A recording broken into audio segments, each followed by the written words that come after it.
Hello and welcome to Creator Weekly Live for November 5th, 2023. It's great to see you folks here live. You remembered to change your clocks forward, or at least had your clocks change automatically. Like you said, I haven't thought about it. All your devices other than your stoves change yourselves. That meant an extra hour of sleep last night, which was great. I'm not particularly keen on it getting dark earlier, but what can you do? I would definitely vote for permanent daylight savings if it were up to me. And just a reminder to take this week's quiz. It is on the community tab of my channel. Jolynn says, I like the quiz, but I got it wrong. It's maybe a tricky one this week. Give it a try. Also, a reminder that you can get all of the updates and links in your email inbox by subscribing to my newsletter.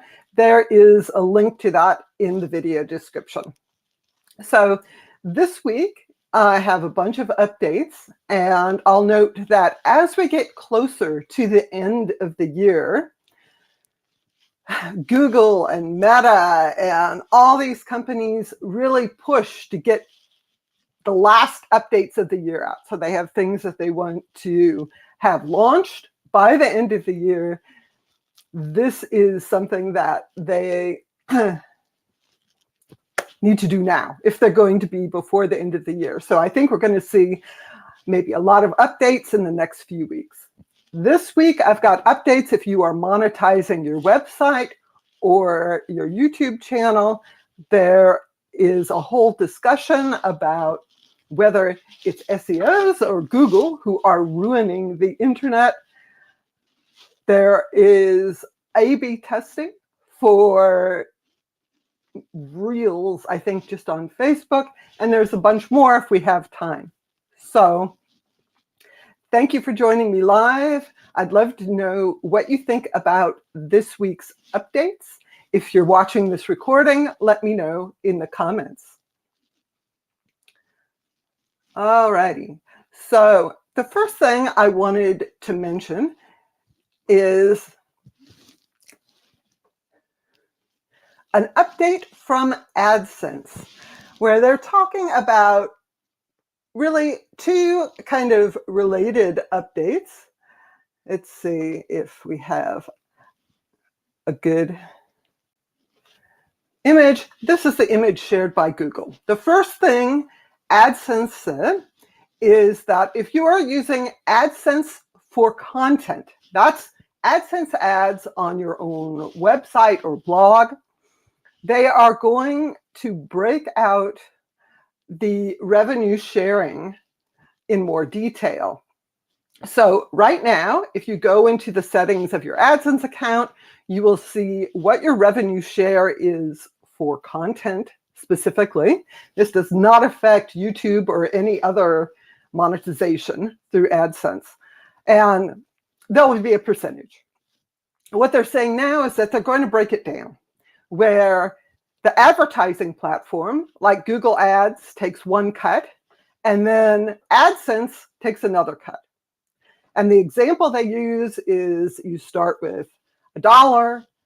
Google Ads typically takes 15% of that. That leaves you 85 cents on the dollar. Then AdSense takes 20% of that. So overall, what you're getting is 68% of the advertiser's original dollar that they paid for advertising. This is probably about the same percentage revenue share that you're seeing in your AdSense account right now. The difference is that now they can vary this. I mean, they don't really say that, but AdSense is going to keep its 20% cut. But the advertising platforms, maybe Google Ads, that take 15%. And then there can be third-party advertisers as well that display in your AdSense ad slots. They may take a different percentage. So the overall percentage of the advertiser spending may vary. That's my take on it. This is going to go into effect next year. The other thing that AdSense announced is that they are shifting from pay-per-click primarily to pay-per-impression. They say this is more the industry standard and so forth. I don't know why, all the details, why they're changing it.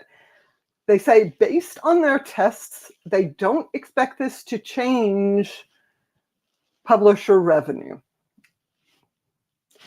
I guess my first thought is that I'm kind of skeptical that it's not going to change it, because this is a very significant change where a lot of times bloggers may not have a lot of views, but because of the content on their site, they get paid pretty well per click. So is this going to affect people's earnings? I suspect it will affect some people, not other people. I guess we'll know when this goes into effect.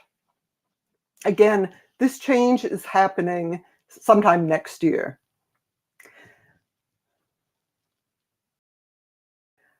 And the second update I wanted to talk about today is from YouTube. And if you are a YouTube partner, you will probably realize that there's not a good way to look at your payments in your YouTube account settings. Oh, let me back up a little bit. Craig asks in the chat, how do you get an impression without clicking? It has to do with the ads loading. So they're already using pay per impression for some ads. A lot of ads on YouTube are whether people view the video. Google can detect when the ad is loaded. That probably generates an impression. I'll say that Google was also very clear that you still need to follow all the policies about ad placement and valid traffic. So this is not a call for people to suddenly load up their whole website full of ads and try and get more impressions. That would probably generate invalid activity. So over to YouTube. The way it works if you're a YouTube partner is that you have AdSense for the payments. You see estimated revenue in your YouTube Studio, but there's this disconnect where you're in YouTube Studio, but you don't actually know how close you are to having a payment. And you don't actually see your previous payments there. You have to go into your AdSense account. AdSense doesn't actually show any data from YouTube other than the finalized earnings. So what is changing is that in your YouTube Studio on mobile, you will see the option to view your payment history from the past 12 months from AdSense.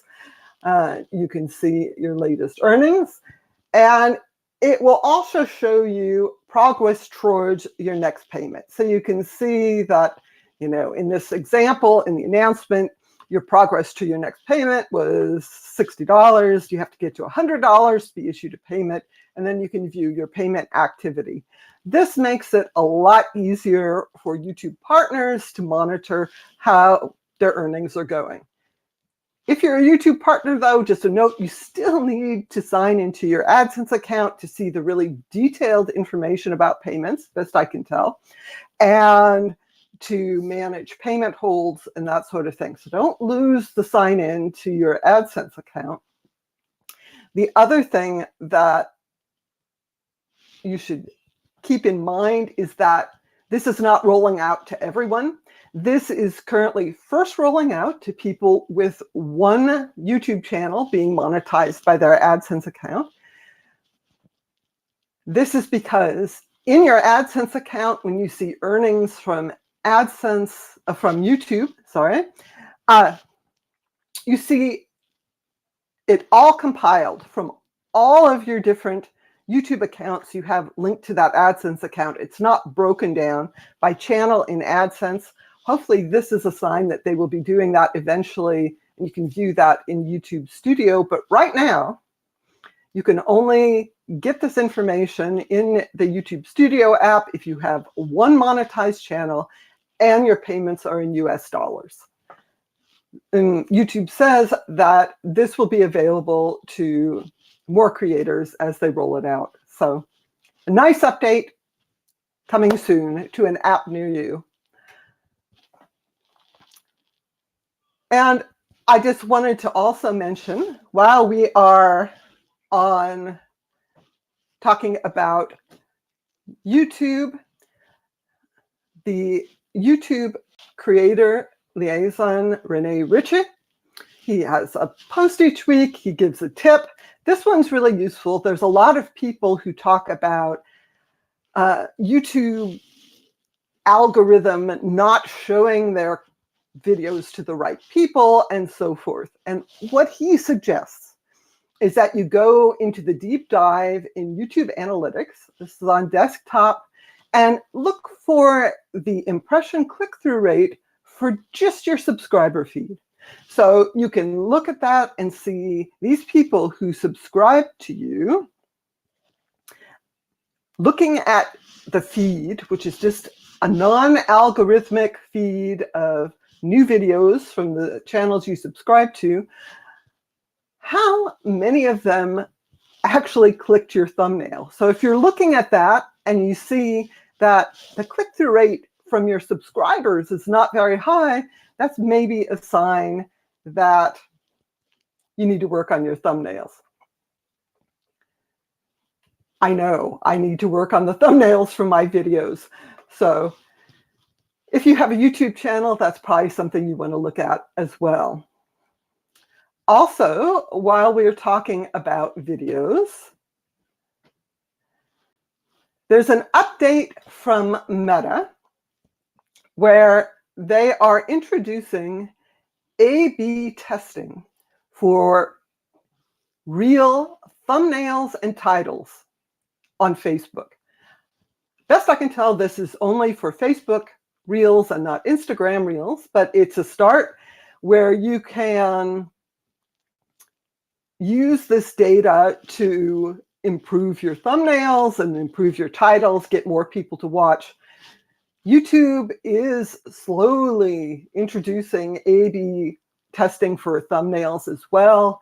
It's right now available to only a sort of small-ish group for testing, and that will eventually roll out to everyone. So I thought it was interesting that Meta is launching this clearly before YouTube does.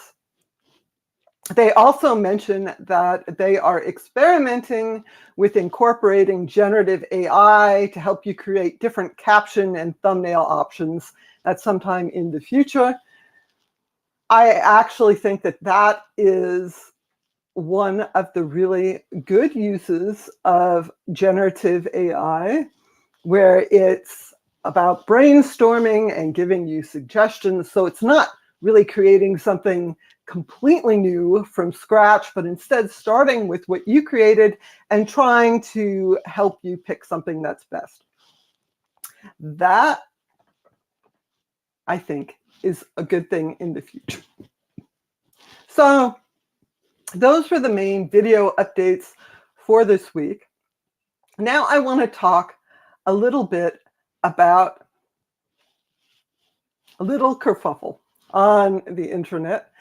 Kerfuffle's the wrong word. Something that got people talking. So over on The Verge, they published an article about the people who ruined the internet, which obviously is pretty much a clickbait kind of title. And they asked, was it Google that ruined the internet? Or was it people who do search engine optimization, SEOs? And the article itself, I felt, really focused a lot on sort of colorful characters and marketing. It was an interesting read. Kind of snarky. I'm not sure it gave a very fair picture about what is going on in the internet. Of course, the first question is the internet really ruined? They say, as the public begins to believe Google isn't as useful anymore, who's causing that? Is Google really not less useful than it used to be? I'm not sure that that's actually true. So if the premise isn't true, then what does the article mean? Who knows? So they did quote people from both the sort of spammy side of SEO and from people who are more thoughtful. This is on my screen, an article from SEO Roundtable, Search Engine Roundtable, who quoted a lot of the responses to this. Lily Ray is, well, she's colorful. She's a really interesting person. She does do search engine optimization. She's very active on X, Twitter, and she talked to them for this article and thought that they maybe didn't really give a full picture. She thought a better article title might have been, not all SEOs are spammers. Most of us care about making great content and so forth. Or why Google should be given credit for trying to mitigate misinformation and promoting experience, expertise, authoritativeness, and trustworthiness. It was a great way to get people talking, this article, suggesting that, there's these particular people who are ruining it. But I think that while there are plenty of marketers and search engine optimizers who are following Google's guidelines, who are trying to make sure that their clients are creating content that's useful to viewers and really just trying to make sure that people can find their useful content, there are unfortunately a lot of people who are SEOs, gurus, and so forth, who are out there using generative AI to make thousands of pages and flooding the internet with crap. So I think the bottom line, for me at least, is that it's not, this broad brush group of people who are ruining things, but instead there are spammers and people who are trying to game the system, and they are the ones who are making the internet worse when you do search, and there's a whole bunch of just generated low quality results. You can't pin that on a whole industry, I don't think, but it is a problem, and I'm not sure Google is going to win this war necessarily, but I think Google is trying as well. So I think it's something to think about, and I understand why this inflammatory article really kind of pissed people off when they are doing their best to promote good content, but I think I can understand where the article is coming from as well, where you do see a lot of low quality content and people bragging about how they are generating this for profit. So Google has a tough road ahead of them in terms of trying to make sure that the search results continue to be useful. Now, I have a couple other things I wanted to mention. We're talking about advertising on your website. I think if you are monetizing your own website or your YouTube channel, it's really useful to learn what Google is telling advertisers. So people often get kind of upset about Google's policies around advertiser-friendly content, but you should be aware that Google is promising advertisers that their ads will not run against certain types of content. And along those lines, they just announced tools to make it easier for advertisers let me start again. Google is making it easier for advertisers to indicate what kinds of content they do not want their ads running against. And if you look at the announcement, the kinds of themes advertisers can block are sensitive news, fighting games, health information, politics, religion, and you can also block ads running against content suitable for families, presumably because your advertising is not aimed at families. They also have tools for showing advertisers how these brand safety settings are affecting their reach.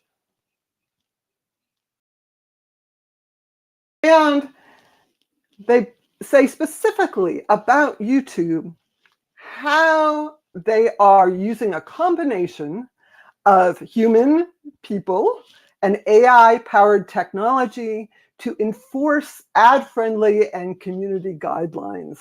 So this is telling advertisers they're using AI to detect patterns, to find content similar to what they've already removed, and to identify and remove spam automatically, remove re-uploaded content determined to violate their policies, not only for videos, but for comments and ads on YouTube as well. So I think it's important for creators to understand this is what Google and YouTube are doing, and this is what they're promising advertisers.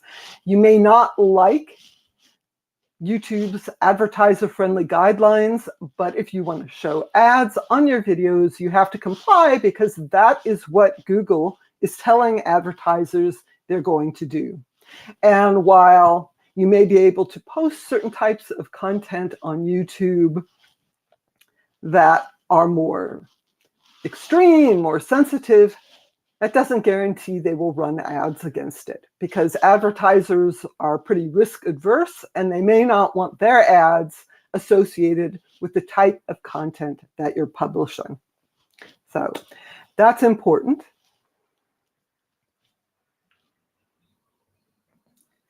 And as a last note for creators,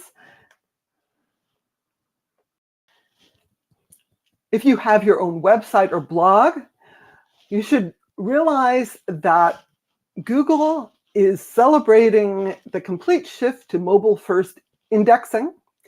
That means that when they are indexing websites, they use a search bot that looks like it's a mobile device.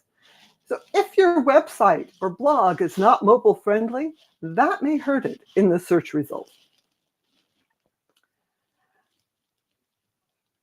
Google says that they currently know of a small set of sites that don't work on mobile devices at all. They say that for now, they will still index those with the legacy desktop Googlebot crawler for the time being, but that may not happen forever. And really, this is a push to make sure that your website or blog is mobile friendly. They are also updating Search Console.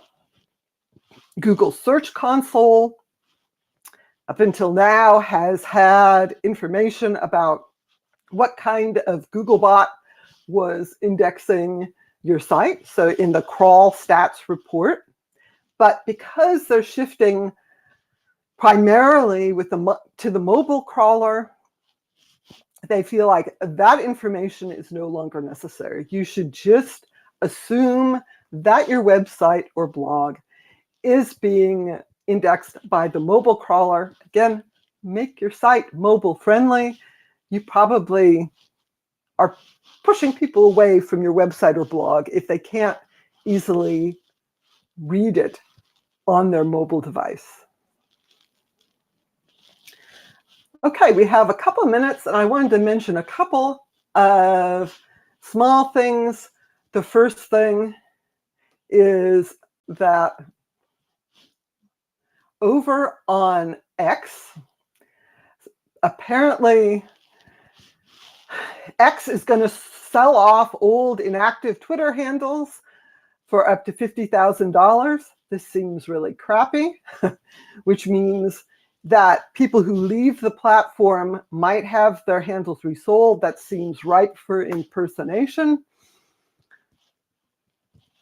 My feeling is if you are on Twitter X and you decide to leave, you should probably leave your account active, even if you remove the content, just so that your handle cannot be sold off at some point to someone else. The other thing that X has announced is that posts corrected by community notes will not be eligible for revenue sharing, which sounds like a good thing, except the point is that community notes are not an expert analysis of the post. It is the community and people vote on it. So, for example, when Elon Musk posts something completely false, there's a community note on it, the community note gets removed. So the community notes are really only as good as the people who are voting on them. And as there's a domination on X, more and more of Elon Musk and his fans, that kind of content will probably go through. Other kind of content may be given a false note, potentially. So it's not good times on X again, though. If you want to leave X, maybe don't remove your handle. Diego says, I don't want to buy a handle. Me either. But you aren't a spammer or trying to impersonate someone. So probably not for you. All right. One last thing, since I'm moving along really quickly, a cool tool, if you do analysis of websites, WordPress has a site profiler. This is something they announced last week. I don't know if it's been around and they're just talking about it now or if it's new, but this is part of their domain business. You can enter any sort of domain to easily get the whois information. And I'll do my site, because why not? And it's checking the site. It will show you, of course, a button to transfer the domain to them. That's the whole purpose. But if you are doing an analysis, you can get the hosting information. You can see my provider is Google. It's because it's a Blogger blog. So I just have the domain pointed to Blogger. That's what those A records also point to. You can also see that the domain itself, I've registered through Namecheap, and I have the registrant contact information hidden as a privacy thing, since I don't really want to share my home address and so forth on the internet. Not everyone uses this, but it can be useful sometimes to see how a domain is registered. So those are today's updates. Thank you so much for joining me this week. I will be back here next Sunday, same time, same place. See you then.